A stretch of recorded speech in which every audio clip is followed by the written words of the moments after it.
हमने युवाओं के लिए विभिन्न परीक्षाओं की फ्री ऑनलाइन कोचिंग हमने करने का निर्णय किया है।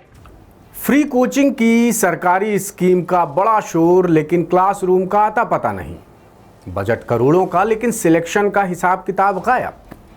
3 साल से कोचिंग बंद, फिर भी कागजों पर हो रहा भुगतान। फ्री कोचिंग का दावा, लेकिन टेंडर से वेबसाइट तक सारा का सारा सिस्टम ठप।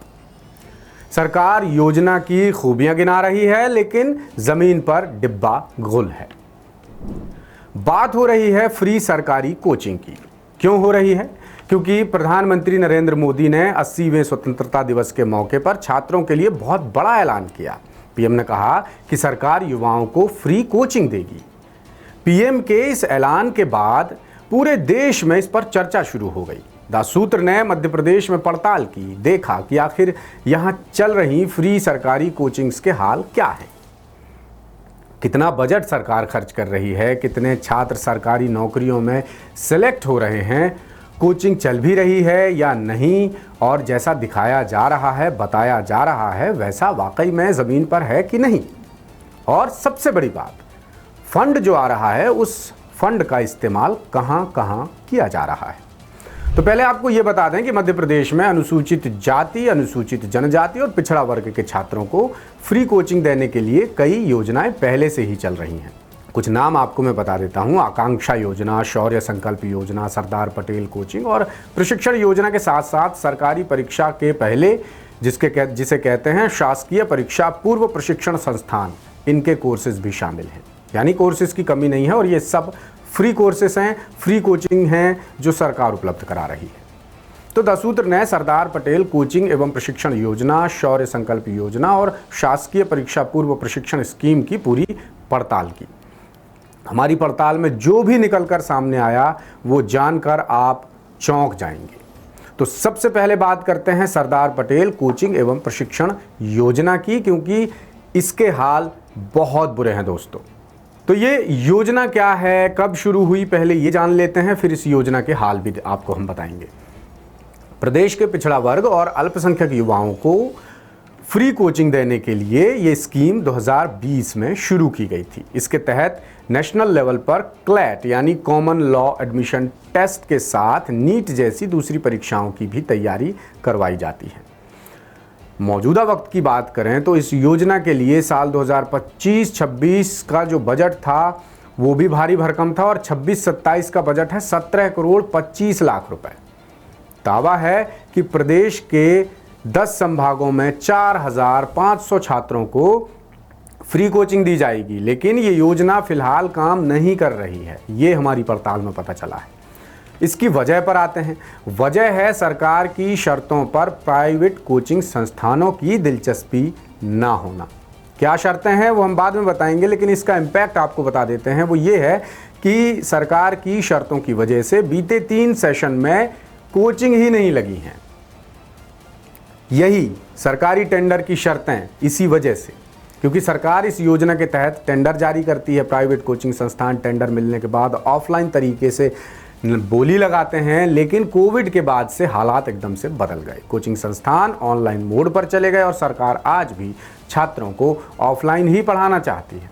द सूत्र ने जब इस बारे में पिछड़ा एवं अल्पसंख्यक विभाग के डायरेक्टर भूपेंद्र गोयल से बात की तो सुनिए क्या कहा उन्होंने कहा कि बीते 3 सेशन में टेंडर निकालने के बावजूद कोचिंग संस्थानों ने दिलचस्पी नहीं ली है, जिससे योजना के तहत कोचिंग नहीं दी गई। हाल ही में टेंडर प्रक्रिया फिर शुरू की गई है। कोचिंग संस्थानों की तरफ से दिलचस्पी न लेने की वजह से टेंडर शर्तों में बदलाव भी किए गए थे। उम्मीद है इस सत्र में कोचिंग शुरू हो जाएगी। यानी सरकारी कामकाज अभी भी उम्मीदों पे ही चल रहा है। ना कोई कैलकुलेशन है, ना कोई हिसाब किताब है, ना कोई खाता बही है, ना कोई तैयारी है। और अगर आपको इस योजना के तहत आवेदन करना भी हो तो आपको थोड़ा इंतज़ार करना पड़ सकता है, क्योंकि विभाग की जिस वेबसाइट का नाम सुनिए www.tribal.mp.gov.in पर जाकर आवेदन करना है, वो वेबसाइट चलती ही नहीं। आपको यकीन ना हो तो स्क्रीन पर आप देख सकते हैं। तो ये तो सरदार पटेल से जुड़ी योजना की बात हो गई है। अब बात कर लेते हैं पिछड़ा एवं अल्पसंख्यक विभाग की ही दूसरी फ्री सरकारी कोचिंग स्कीम की। इसका नाम है शौर्य संकल्प प्रशिक्षण योजना। आप बताइए, आपने नाम सुना था क्या इससे पहले इसका? खैर, वो आप कमेंट में बता दीजिएगा। मैं आपको बताता हूं कि योजना क्या है और कब शुरू हुई थी। योजना को कैबिनेट से 23 मार्च 2026 को ही मंजूरी मिली है, इसी साल। इस योजना के तहत पिछड़ा एवं अल्पसंख्यक वर्ग के छात्रों को पुलिस, आर्मी और पीएससी जैसी दूसरी कोचिंग की तैयारी फ्री में करवाई जाती है। 45 दिनों के लिए छात्रों को सेंटर पर ही फ्री रहना, खाना और पढ़ाई की सामग्री दी जाती है। 20 चयनित जिलों में लड़कों को 1000 और लड़कियों को 1100 रुपये प्रति महीने का स्टाइपेंड भी दिया जाता है। ये हुई इस योजना के बारे में जानकारी। अब सवाल उठता है कि जब विभाग की पहले से एक कोचिंग स्कीम पटरी पर नहीं चल रही है तो क्या 45 दिनों की ट्रेनिंग लेकर छात्र सिलेक्ट हो रहे हैं? और बात सिर्फ सरदार पटेल कोचिंग योजना और शौर्य संकल्प योजना की करें तो दोनों का बजट करीब करीब 25 से 30 करोड़ रुपए के बीच बैठता है। छोटी मोटी रकम नहीं है। लेकिन सवाल उठते हैं कि कितने छात्रों को कोचिंग दी गई, कितने छात्र सिलेक्ट हुए, इसका कोई सटीक आंकड़ा हमें विभाग से नहीं मिल पाया। ना ही वेबसाइट पर ऐसी कोई जानकारी मौजूद है। अभी आपने सिर्फ और सिर्फ 2 स्कीम्स के हाल देखे हैं। अब जरा आपको हम अनुसूचित जाति जनजाति कल्याण योजना का हाल बताते हैं। इसके तहत शासकीय परीक्षा पूर्व प्रशिक्षण संस्थानों के जरिए छात्रों को फ्री कोचिंग दी जाती है। प्रदेश के 7 बड़े शहरों भोपाल, इंदौर, जबलपुर, उज्जैन, ग्वालियर, रीवा और सागर में ये कोचिंग चल रही है। संस्थान छात्रों को फ्री में मध्य प्रदेश लोक सेवा आयोग यानी एमपीपीएससी और संघ लोक सेवा आयोग यानी यूपीएससी की परीक्षाओं की तैयारी करवाता है। भोपाल में मौजूद संस्थान में जब हमने पड़ताल की तो वहाँ पर जानकारी मिली कि साल में एक बार में 150 छात्रों का सिलेक्शन पढ़ने के लिए किया जाता है। हमने जब और गहराई से पड़ताल की तो पता चला कि 150 छात्रों का बैच भी अब फुल नहीं होता। जनसंपर्क के जरिए 3 बार विज्ञापन निकाला गया, फिर भी सिर्फ 100 छात्रों ने ही बैच में एडमिशन लिया, वो भी बड़ी मुश्किल से। और ये फ्री कोचिंग है, कोई पैसा नहीं लगना है इसमें। इसके बावजूद 150 के बैच में 100 छात्रों ने तमाम ताम झाम प्रचार प्रसार के बावजूद एडमिशन लिया। अब आते हैं वजह पर। तो वजह यह है दोस्तों कि जहां पर व्यक्ति छात्र रहकर पढ़ेगा वहां हॉस्टल भी चाहिए, मेस भी चाहिए, खाने पीने की व्यवस्था भी चाहिए, अच्छा माहौल भी चाहिए। लेकिन ये सरकारी सिस्टम है, ना हॉस्टल की व्यवस्था है ना मेस की व्यवस्था है, इसलिए दिलचस्पी घटती जा रही है छात्रों की। फिर ले दे के 1700 रुपये छात्रवृत्ति ज़रूर दी जाती है, लेकिन 1700 रुपये में क्या होता है आप भी जानते हैं। भले मध्य प्रदेश में बहुत सारे बेरोजगार हैं, लेकिन ये जब बात वो सुनेंगे तो उन्हें दिलचस्पी नहीं होगी। 1700 रुपये के लिए कोई अपनी ज़िंदगी जोखिम में नहीं डालेगा, ऐसी जगह पर रहना पसंद नहीं करेगा जहाँ कोई व्यवस्था है ही नहीं। खैर, दूर दराज के ज़िलों से जो गरीब छात्र हैं वो यहाँ आकर पढ़ते हैं, लेकिन इतना कम बजट में वो अपना खर्चा कैसे निकालें ये उनके सामने सवाल होता है। कुछ मजबूरियां होती हैं जिस वजह से वो पढ़ते हैं। संस्थान का दावा है कि जिस तरह का प्रचार प्रसार किया जाना चाहिए था वो भी नहीं किया गया, जिसकी वजह से सीटें खाली रह गईं। एक बड़ी विडंबना ये भी है कि इन संस्थानों से हर साल कितने छात्र सरकारी नौकरी में सिलेक्ट हो रहे हैं, पढ़ रहे हैं, टॉप कर रहे हैं, इसका कोई विश्वसनीय डेटा है ही नहीं विभाग के पास। यानी देखा जाए तो इन सरकारी योजनाओं की स्थिति ठीक नहीं दिखाई देती। बहुत चिंताजनक बात है। कहीं क्लासेस के लिए टेंडर नहीं हो रहे हैं, कहीं से यही नहीं पता चल रहा है कि किस बैच से कितने बच्चे सेलेक्ट हुए। ऐसे में केंद्र सरकार जो फ्री कोचिंग स्कीम लेकर आने वाली है वो कितनी कारगर साबित होगी, ये सवाल भी तो उठता है ना। हम अगर मध्य प्रदेश के संदर्भ में बात करें तो मध्य प्रदेश में क्या हाल है वो आप सुन रहे हैं। अब पूरे मामले पर द सूत्र ने कुछ जानकारों से बात की। हम पहुंचे भोपाल कोचिंग एसोसिएशन के अध्यक्ष संजय तिवारी के पास। तिवारी जी ने कहा कि सरकार की नीतियां तो बड़ी अच्छी हैं, फायदेमंद हैं, लेकिन इन्हें ज़मीन पर उतारने वालों की नीयत ठीक नहीं है। यानी उनका कहना यह था कि इम्प्लीमेंटेशन सही तरीके से नहीं होता, नेक नियत से नहीं होता, इसलिए ऐसी योजनाएं ठीक तरीके से अंजाम तक नहीं पहुंच पाती। सुनिए।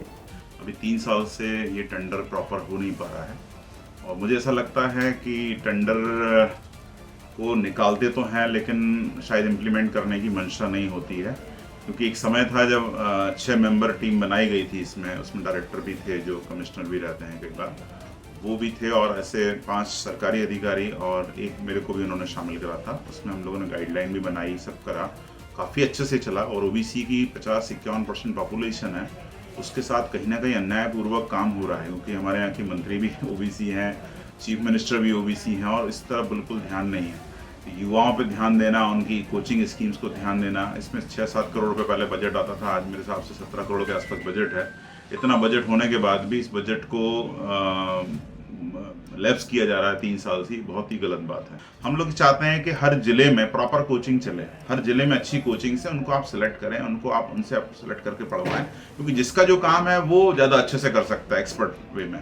तो आप भोपाल सहित ऐसी 10 डिवीज़न में ये स्कीम चल रही थी, सिर्फ डिवीज़न पे, संभाग जिले पे नहीं चल रही थी। बीच में 3-4 साल 5 साल पहले सुनने में आया था कि हर जिले में ट्राइबल की कोचिंग होगी, ओबीसी की होगी। उसका क्या हुआ? सिर्फ बातों में ही रहा, कहीं कोई विज्ञापन नहीं, कहीं कोई इम्प्लीमेंटेशन नहीं। तो उस फंड का यूज़ कहाँ हो रहा है? क्योंकि अभी जो बजट के हिसाब से या फाइनेंस की जो चेंजेस हुए हैं कि आपने वो फंड अगर यूज़ नहीं करा तो वो कहीं और यूज़ कर लिया जाएगा, है ना। तो ये आप देखिए कि जो युवाओं पे खर्च होने वाला फंड है, या तो आप लैप्स करा रहे हैं या किसी दूसरे मद में खर्च कर रहे हैं। यानी तिवारी जी की माने तो बीते 3 सालों से टेंडर ही नहीं हो रहे हैं, टेंडर निकाले जाते हैं लेकिन लगता है कि योजना को लागू करने की मंशा ही नहीं होती है। पहले योजना के लिए बजट 6-7 करोड़ था, अब 17 करोड़ रुपए है। पैसे की भी कोई प्रॉब्लम नहीं है, लेकिन हर साल बजट लैप्स हो जाता है। 10 संभाग में स्कीम चल रही है, डिमांड है जिला मुख्यालय की कि जिलों से चलें, लेकिन ये स्कीम्स चल रही हैं संभाग मुख्यालय में। 5 साल पहले सुनने में आया था कि जनजाति वर्ग की कोचिंग होगी, ओबीसी की कोचिंग होगी, तो वो फंड कहाँ जा रहा है? आप पैसा दूसरे मद में खर्च कर रहे हैं। अगर ऐसा है तो ये तो बिल्कुल ठीक बात नहीं है। ये सवाल उठाए जा रहे हैं। यानी देखा जाए तो सरकारी आंकड़े, सरकारी स्कीम जितनी जल्दी शुरू की जाती हैं, जितने जोर शोर से शुरू की जाती हैं, आम आदमी का पैसा बर्बाद करके उनका हाल उतनी ही तेज़ी से ख़राब भी होता है। यानी ढाक के 3 पात। तो आप बताइएगा हमारा ये एनालिसिस, हमारी ये इन्वेस्टिगेशन आपको कैसी लगी, और अगर आपके पास इससे जुड़ी कोई जानकारी हो तो बेझिझक आप कमेंट बॉक्स में अपने मोबाइल नंबर और नाम के साथ लिख डालिए। हम उसे देखेंगे और काम करके, पता करके आपको वो जानकारी उपलब्ध कराएंगे। तो देखते रहिएगा दासूत्र। मुझे दीजिए इजाज़त, नमस्कार। लेटेस्ट,